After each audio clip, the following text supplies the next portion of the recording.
Hello there, Mr. Rabbi. All kidding aside, our topic right now is going to be the intermingling, which seems to happen more and more frequently around the world, and now in the United States, of religion and government. Separation of church and state is something that we used to say was a very important thing until somebody you didn't agree with got elected. And then all of a sudden it became an issue. What are your thoughts? Politics and religion are a toxic mix. And we have the internet. I challenge and all of you out there, go look up all the wars that were started, that were finished, that began, that intermingled politics and religion. None of them ever had a good outcome. And that's because people don't want to interject religion. They want to interject their religion, their understanding of that religion, and exclude anyone else who has a different opinion. That's the problem. It's not introducing religion into politics, it's a problem. I can't think of any religious teaching that should not be injected into politics and is contraindicated. What I find, though, is people don't want to interject the religious teachings. They want to use it to promote their view. It's backwards, if you will.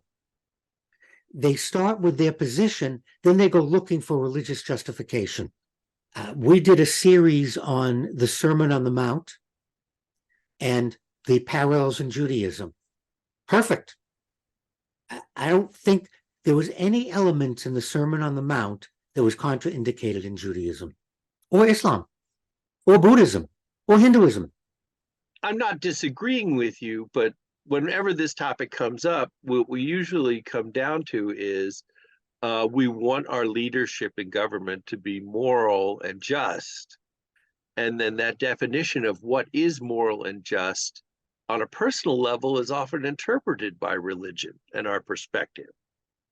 For example, I'm sure there are people, including PETA, who wouldn't be happy with sacrificing a goat on a religious holiday, but a religious holiday, goat sacrifice is required in certain sects of the country.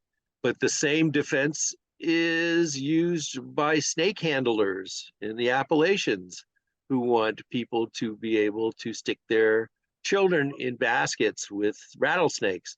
Where do you draw that fuzzy, squirmy line? No, it's not fuzzy and squirmy. You just drew it. Where it involves harm to another individual, where someone's coerced. If there's a group that wants to sacrifice a goat, and whatever the local public health laws that area are, they do it in the privacy of their compound. No one is hurt, no one's coerced. Now, forcing a child's hand into a snake is coercion. You are forcing someone else to be exposed to something. And I think part of the problem is we're hiding behind these general statements. It's obvious when people are being coerced, when someone's being harmed by it. And no one is requiring anyone else to sacrifice a goat. And therein lies the problem. Politicians want all of us to follow their religion. Instead of saying, my religion, we sacrifice, let's say, we don't make a goat, we'll do a lamb for Passover. My belief in Judaism, we sacrifice a lamb for Passover. But you don't have to do that. I don't want you to even follow it. Too often, whoever has this view wants everyone to do what they're doing. And again, it's not a fuzzy line. There's a very clear line. Sure, but what happens when your faith says, I must go and convince sinners for their own good and redemption to avoid the fiery pits of hell? So I must talk to them every day and follow them into their houses and knock on their front doors. I think there's something called the common good, hence the Commonwealth of Virginia. For the common good, we set up some rules. And one of them would be, that may be your calling, and for us to live together as a country, we're not going to permit it. Not because your message is wrong, not because you're a bad person, but in order for us to live together, we need speed limits. We need stop signs. We need certain rules by social convention. And we can discuss it. I think that's perfectly reasonable to discuss. And, if you feel obligated to teach me, why don't you have an open session at the bowling alley? Buy me a beer and a free string of bowling, and I'll listen to you.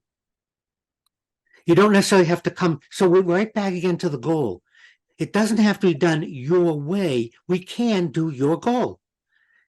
I will hear your message, but not as an invasion of my privacy. But I will hear your message. I want to. So it all can be done. We focus on the goal, and we agree that we have to live together as human beings. And there are certain boundaries we set. Well, the onion can be sliced very thin sometimes. And again, I'm not sure it's always so clear. And yes, I believe there's great accuracy in what you are saying, but there's also interpretation. And that's the problem that's why we pay our politicians so much money. And we have to pay to get them elected. And then once we elect them, we have to pay them to stay in office and do what we say. But thank you, Rabbi. You're very welcome, Joe. No one's paying you, but you're still in charge of my perspective on the government.